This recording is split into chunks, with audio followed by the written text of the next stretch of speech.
Workers చేస్తే మంచి మొత్తం దుమ్ము అవన్నీ కాలిపోయాయి కదా, వెలివేసిన మొత్తం కాలిపోయి పొగలు మంటలు వచ్చి మొత్తం లోపల ఉండి మనం గంటన్నర ఉండిపోయాం. మొత్తం అదంతా వచ్చి దుమ్మాల్లో మమ్మల్ని కమ్మిసింది. మెట్లు టేర్కేషన్ కానీ లిఫ్ట్ కానీ ఏం కనిపించలేదు. మొత్తం కరెంట్ కూడా ఆఫ్ అయిపోయింది. అప్పుడు ఏం చేస్తామంటే బయట కిటికీలు ఉన్నాయి, అది పగల కొట్టుకొని బయటకు వచ్చాం.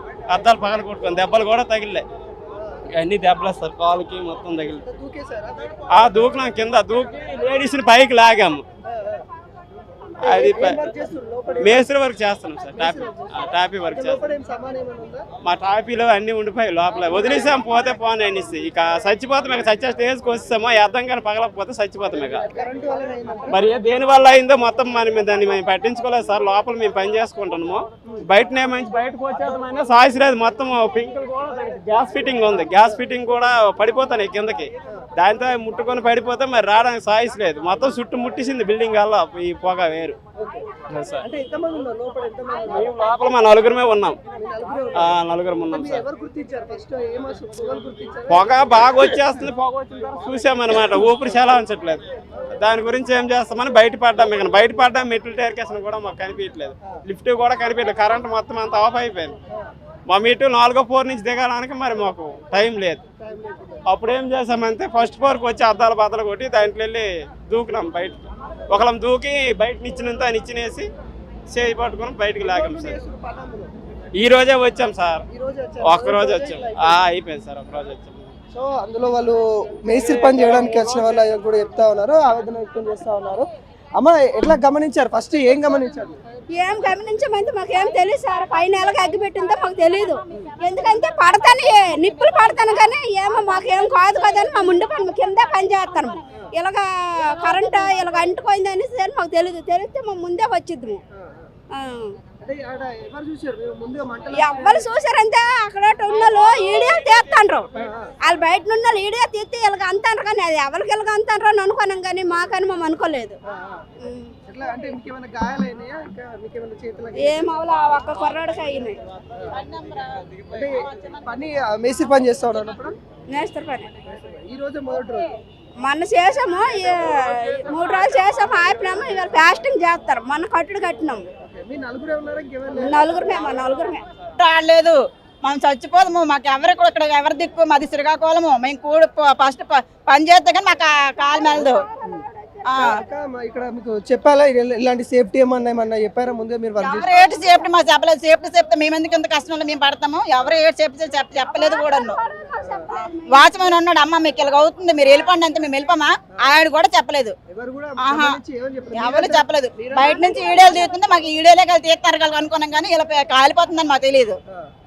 పొగలు చూసి మీరు బయటపడ్డారు. ఆ పొగలు చూసి కూడా మేము బయట పడలేదు. మా అటెండెంట్ లోపల ఉండిపోయాము, బయటకు కూడా రాలేదు. మాకు వీలు లేదు. అప్పుడు మా ఆయనేమో అద్దం పగలు కొట్టేసి ఆ అద్దం పగలగొట్టిన కూడా గంట అయిపోయింది. ఆ అద్దం పగిలేసరికి ఆ చెయ్యిలుండో రక్తమే. అప్పుడు ఇబ్బంది ఏందన్న, నాకు గుండె ఆగిపోయినట్టుగా అయిపోయింది. నోపలు పొగ అసలు ఎలా బయట పడతామని కూడా మాకు తెలియలేదు. మెట్లు కూడా చీకటి కమ్మేసి అసలు మెట్లు కూడా కనబడకంట అయిపోయింది. ఏమో అసలు ఊపిరి ఆడట్లేదు, గుండెలు కొట్టుకుంటారు. ఇప్పుడుకున్నా గాయాలు అయ్యాయి. సో మేమైతే కొంత గాయాలు అయితే అయ్యాయి. మేము బయటికి వచ్చేసామని కూడా వాళ్ళు లోపడున్న కార్మికులు ఏదైతే వాళ్ళు మేస్త్రి పనులు చేయడానికి తట్ట పని చేయడానికి వచ్చిన వాళ్ళు కూడా అందులో మంటలో దగ్గర ఉండిపోవడము, దాంట్లో వాళ్ళ భర్త కొంత చైతన్యంగా ముందుకు రావడం, గ్లాసులు బ్రేక్ చేసుకోవడం, బయటికి రావడం అయితే జరిగింది. ప్రమాదం అయితే భారీ స్థాయిలో జరిగినప్పటికీ కూడా ప్రాణ నష్టం జరగలే అని కూడా చెప్పుకోవచ్చు. ప్రమాదం జరిగేటప్పుడు కూడా లోపల ఉన్నాము. మేము చూసి ఆ పొగలను చూసి బయటికి వచ్చాము. ఫస్ట్ ఫ్లోర్కి వచ్చేసి ఆ గ్లాసులు బ్రేక్ చేసుకొని మేము బయటికి వచ్చామన్నట్టు కూడా చెప్తా ఉన్నాం. వాళ్ళకి చిన్న చిన్న గాయాలతోని బయటికి వచ్చినట్టు కూడా చెప్పవచ్చు. మరి ఇది అంటే ఈ నెలలోనే మనం చూస్తే ఈ 10 రోజులలోనే ఏదైతే విద్యుత్ షాక్ జరిగే అగ్ని ప్రమాదాలు జరుగుతూ ఉన్న పరిస్థితి కనబడతా ఉన్నాయి. మొన్న అమీర్పేట కాడ కూడా చూసాం. అమీర్పేట కాడ కూడా ఇలాంటి ప్రమాదమే చోటు చేసుకుంది. మళ్ళీ అమీర్పేట మరొక ముందుకే ఇలా మరో ప్రమాదం అని కూడా చెప్పుకోవచ్చు. అంటే ఇక వేసవి కాలం వస్తున్న పరిస్థితులలో ఇలాంటి ప్రమాదాలు జరిగే అవకాశాలు ఉంటాయి. కాకుంటే వీటిపైన కూడా ముందస్తు చర్యలు అధికారులు చేపట్టాలి, ఖచ్చితంగా చూసుకోవాలి. మనం చూస్తూ ఉన్న ఆ ముగ్ధ ఏదైతే షాపింగ్ మాల్ ఉందో అది కొంత కన్స్ట్రక్షన్ చేస్తూ ఉంది, ఇంకా లోపల కూడా ఇంకా కొన్ని మరమ్మతులు చేస్తూ ఉన్న పరిస్థితులలో ఇది జరిగేది అన్నట్టు కూడా వాళ్ళు చెప్తా ఉన్న పరిస్థితి కనబడతా ఉంది. వాళ్ళు 3 నుండి 4 వరకు అందులో ఉన్నారు, మేము అందులో చిక్కపోయాము, పొగలు వ్యాపిస్తున్న సందర్భంలో బయటికి వచ్చాము అన్నట్టుగా వాళ్ళు చెప్తున్న పరిస్థితి కనబడుతున్నారు. 4 మాత్రమే అందులో ఉన్నాము, మేము చూసి మాకు లిఫ్ట్ ఇట్లా ఏం కనిపించలేదు. మొదటి ఫ్లోర్కి వచ్చేసి అక్కడ ఉన్న గ్లాసులు బ్రేక్ చేసుకొని బయటపడ్డాము, మాకు ప్రమాదం తప్పింది, ఊపిరి పీల్చుకున్నాము. మాకు ఇక్కడ అగ్నిమాపక సిబ్బంది కావచ్చు, ఇక్కడ ఉన్న ఎవరైతే అధికారులు కావచ్చు కొంత అలర్ట్ అయ్యారన్నట్టు కూడా చెప్పుకోవచ్చు. అంటే ఈ ప్రమాదానికి తొందరలో మేల్కోవడం వల్లనే ఈ ప్రమాదం తగ్గిందని కూడా చెప్పుకోవచ్చు, ప్రమాదం తీవ్రత కూడా చాలా తగ్గిందని కూడా మనం అయితే చెప్పుకోవచ్చు.